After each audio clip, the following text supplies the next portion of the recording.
მოგვიერთდა ნინუცა როსტიაშვილი, ნინუცამ შემოანათა ჩვენთან და ტრადიციულად თავისი რუბრიკით ბევრ ძალიან საინტერესო რჩევას გაუზიარებს დედებს, მშობლებს და ყველა იმ ადამიანს, ვისაც გამოადგება ეს ინფორმაცია სამომავლოდ. მაშინ მივესალმოთ, ნინუცა დილამშვიდობის. დილამშვიდობის. მეც მივესალმები ნინუცას და ჩვენ დავაანონსეთ პრინციპში მისი თემა, ეს არის ბავშვის განვითარება, მისი ტვინის, ნეირონების განვითარება და ძილის კავშირი ამ ყველაფერთან.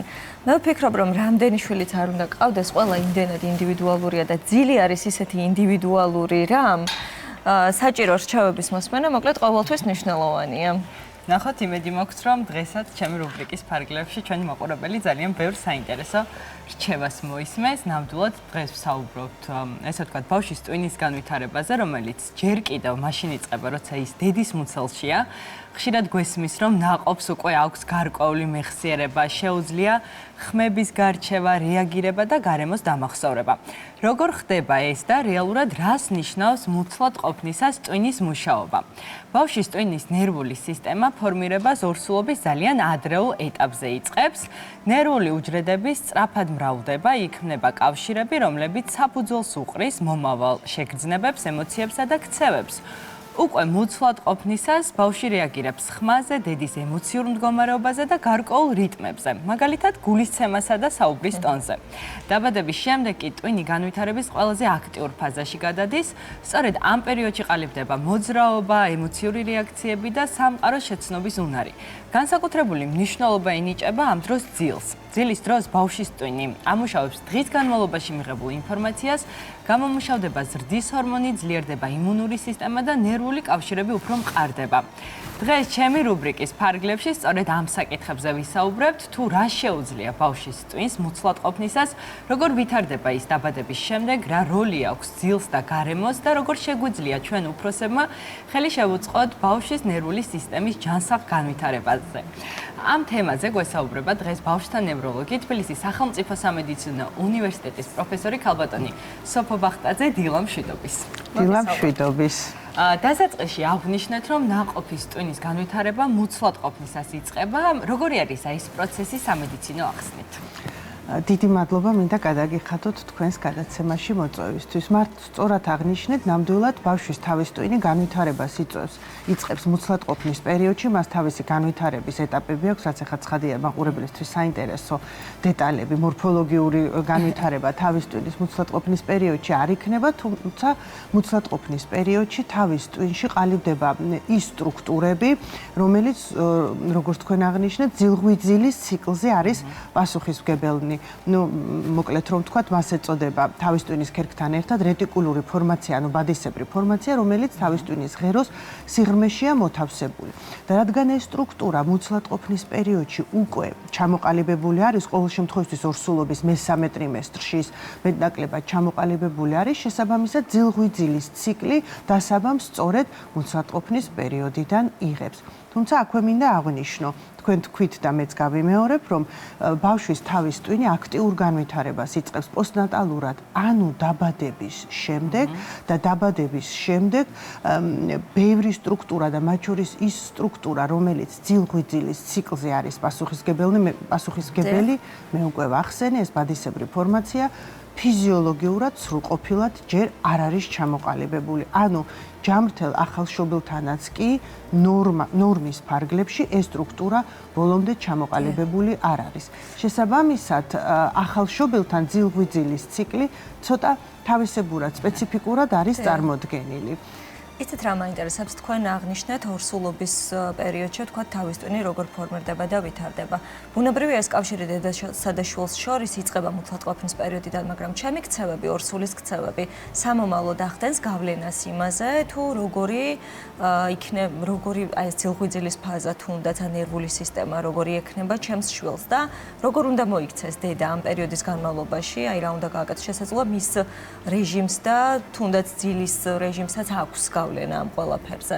ძალიან კარგი შეკითხვა ამაყურებლისთვის, მომავალმა დედებმა და არა მარტო მომავალმა, ზოგადად ქალბატონებმა აუცილებლად უნდა იცოდნენ და ეს ცხადია ყველა ჩვენთაგანისთვის ცნობილია, რომ ორსულობის პერიოდში ცხოვრების ჯანსაღწეს ძალიან დიდი მნიშვნელობა ენიჭება იმ საკვებ პროდუქტებს, რომელსაც ორსული იღებს, დიდი მნიშვნელობა ენიჭება მის ემოციურ მდგომარეობას, ცხადია სტრესული გარემოსგან თავისუფალი გარემო ძალიან მნიშვნელოვანია ორსულობის პერიოდში მისი ნორმალურად წარმართვისთვის, ასევე ძალიან დიდი მნიშვნელობა ენიჭება თქვენ სწორად აღნიშნეთ თვითონ ორსულის ძილღვიძილის ციკლს, ვინაიდან ძილი თავისთავად, რადგან სიტყვა მოიტანა ვიტყვი, ეს არის ადამიანის ნორმალური ფუნქციონირებისთვის ერთ-ერთი ყველაზე მნიშვნელოვანი ფიზიოლოგიური პროცესი და აქვე მინდა აღვნიშნო, რომ ძილი ეს არ არის პასიური პროცესი, ძილის პროცესში ძალიან ბევრი ცხოველმყოფელობის პროცესი და მათ შორის შემეცნების, ანუ კოგნიტური პროცესები უფრო აქტიურადაც კი მიმდინარეობს, ვიდრე ღვიძილის დროს.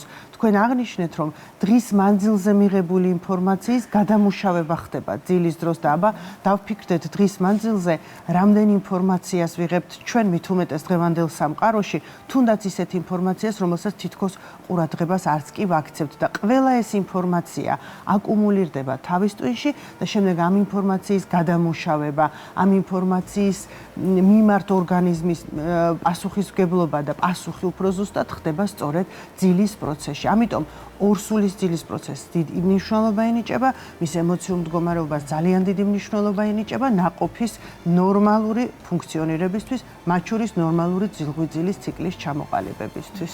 და ყველაზე დიდი ბედნიერება, როგორც კი ჩნდება ჩვენს ცხოვრებაში, მას გარკვეულწილად და ხშირად თანსდევს ხოლმე უძილო ღამეები, ხომ? პატარები ხშირად თუნდაც ღამე იღვიძებენ, არეული აქვთ რეჟიმი. როგორ შეგვიძლია რეკომენდაციები გავცეთ ახალბედადედიკოებისთვის, როგორ დაურეგულირონ პატარას დღე და ღამე?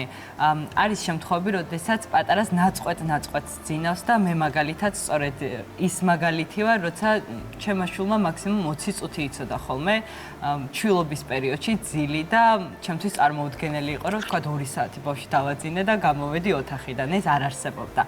ჩემს მსგავსად ძალიან ბევრი დედა არის და მოდით ვთქვათ, თუ როგორ უნდა დავურეგულიროთ პატარას ძილის რეჟიმი.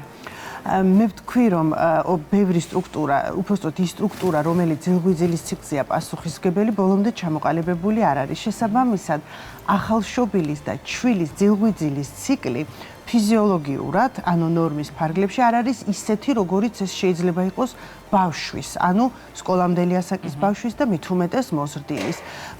ახალშობილი ღამეს და დღეს ვერ არჩევს ერთმანეთისგან, ჩვენს თავის ტვინში ძილის დროს სიბნელეში გამომუშავდება ჰორმონი მელატონინი, რომლის ფიზიოლოგიურ ნაკლებობასაც ადგილი აქვს ახალშობილობის პერიოდში. და ეს ნიშნავს იმას, რომ როგორც თქვი დღეს და ღამეს ვერ ასხვავებს ერთმანეთისგან, როდესაც ჩვენ ახალშობილის და ჩვილის ახალშობილობა ითვლება დაბადებიდან 28 დღემდე და ჩვილის 28 დღიდან 1 წლამდე. ძილზე ვსაუბრობთ, აუცილებლად ხედველობაში უნდა მივიღოთ ის, რომ ჩვენთვის მნიშვნელოვანია ძილის საერთო ხანგრძლივობა, არა ის თუ მას ღამე რამდენი ხანის ძინავს, ან თქვათ იზოლირებულად ღამე რამდენი ხანის ძინავს, ან იზოლირებულად დღის მანძილზე რამდენი ხანის ძინავს, არამედ 24 საათში რამდენი ხანის ძინავს მას საერთო ჯამში.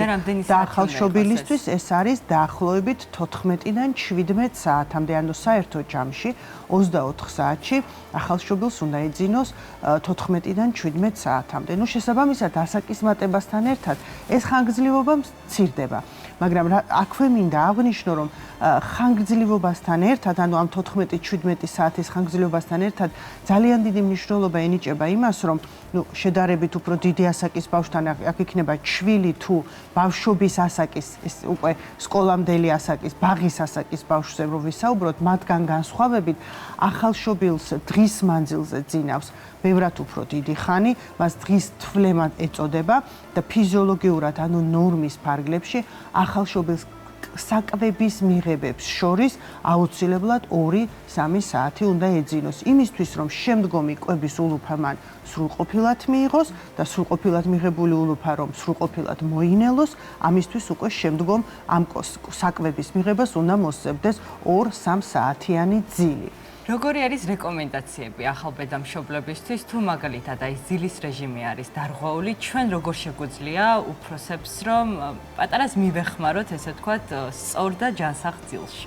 უპირველეს ყოვლისა, ერთ-ერთი ყველაზე ხშირი მიზეზი ძილის დარღვევის საკუთარი კლინიკური გამოცდილებიდან ვამბობ, ეს გახლავთ კუჭ-ნაწლავის სისტემის დისკომფორტი, ასე რომ ვუწოდოთ, იმიტომ რომ მოგეხსენებათ, ყოველთვის ბუნებრივ კვებაზე არ არის და ბუნებრივ კვებაზე ყოფნის პირობებში ყოველთვის ვერ ინელებს ახალშობილი და ჩვილი დედის რძეს. ამიტომ ყველა შემთხვევაში, როდესაც ჩემთან როგორც ნევროლოგთან მოყავთ ასეთი ახალშობილი და ჩვილი, მე ყოველთვის ვცდილობ პირველ რიგში ის გადავამისამართო პედიატრთან იმისთვის, რომ მან კვებითი საკითხები მოუწეს, იგოს ხომ არა აქვს ადგილი კოლიკას, ანუ რომელიც გამოიხატება. კოლიკა ეს არის პროცესი, რომელიც მუცლის ტკივილით გამოიხატება და არავერბალურია, ბავშვი ახალშობილი ვერ მეტყველებს და ცხადია ის ვერ გადმოსცემს, ამას ტირილით ასახავს ამ ყველაფერს. შესაბამისად, ერთ-ერთი ყველაზე ხშირი მიზეზი არის სწორედ მოუნელებელი საკვები და საჭმლის მომნელებელი ტრაქტის აი ეს დისკომფორტი. თუ ეს პრობლემა მოგვარებულია და კუჭ-ნაწლავის, ანუ საკვების მონელების პრობლემას არ აქვს ადგილი, მაშინ უკვე სხვა პროცესზე შეიძლება მივიტანოთ ეჭვი და ეს უკვე წმინდა ნევროლოგიური მდგომარეობა. რაც შეეხება როგორ მოვაგვაროთ, ამას ძალიან დიდი მნიშვნელობა აქვს, ანუ ის რომ დედა რამდენად ახერხებს ახალშობილისთვის ძილის ქცევის გამომუშავებას, ძილი ქცევითი პროცესია, ისე როგორც კვებაც ქცევითი პროცესია და ის არის ჩვევა, რომელიც უნდა გამომუშავდეს. მართალია ფიზიოლოგიური პროცესია, მაგრამ ყველა ფიზიოლოგიურ პროცესს ჩვევით და ქცევით სჭირდება ხელშეწყობა. უპირველეს ყოვლისა და ეს აქ არ ვიქნები ორიგინალური, ეს ყველა ჩვენთაგანისთვის ცნობილია, ბავშვს უნდა ეძინოს ბნელ გარემოში. ანუ არც ერთ შემთხვევაში ახალშობილისთვისაც კი არ არის სასურველი, რომ ის განათებულ და კაშკაშა გარემოში იმყოფებოდეს დაძინების დროს. ძალიან დიდი მნიშვნელობა ენიჭება იმას, რომ დედამ ყურადღება მიაქციოს, როგორც კი თვლემისკენ წავა ბავშვი, აუცილებლად მას უნდა შეუქმნას შესაბამისი გარემო იმისთვის, რომ დაიძინოს და ეს იყოს ძალიან მშვიდი პროცესი მისთვის. აქვე მინდა აღნიშნო, რომ აი 3-დან 6 თვის ასაკში ძალიან ხშირად ხდება ღამით გამოღვიძებები და ამის გამო ხშირად მოგმართავენ ჩვენ და გთხოვენ, რომ რაღაცა მედიკამენტი დაუნიშნოთ ისეთი, რომელიც ბავშვს ძილს მოგვრის. ეს ბუნებრივი პროცესია, მას განშორების, ანუ სეპარაციის შფოთვა ეწოდება. რას ნიშნავს ეს? 3-დან 6 თვის ასაკის ჩვილი უკვე მისი განვითარება კოგნიტური, ანუ შემეცნებით იმ დონეზეა, რომ აღიქვამს და აქვს გარკვეული შიში დატოვების. ეს ღამეც არის და დღის მანძილზეც არის. ამიტომ შესაბამისად, როგორც დღის, ასევე ღამის განმავლობაში ის ყოველთვის იღვიძებს იმის შიშით, რომ დედამ არ დატოვოს. ეს ფიზიოლოგიური პროცესია. ამ პერიოდში ჩვენ უნდა შევეცადოთ დედებს გულისხმობ, რომ ბავშვს შეუქმნას შესაბამისი გარემო, შესაძლებელია მიუწვეს, დაამშვიდოს და ასე შემდეგ, იმისთვის, რომ ბავშვმა მშვიდად განაგრძოს ძილი. და აუცილებლად მკითხავთ და დავიჭერ წინასწარ თადარიგს, მიზანშეწონილი თუ არის რწევა. არ არის მიზანშეწონილი და რატომ? ჩაძინების დროს ის დედას უადვილებს ჩაძინების პროცესს, მაგრამ შემდგომ აი მე რაც ვახსენე, ღამის განმავლობაში გამოღვიძების დროს ის აუცილებლად მოითხოვს რწევას, ასევე რაც დედისთვის გარკვეულწილად დისკომფორტის მომგვრელი გახლავთ. დიდი მადლობა უნდა გითხრათ.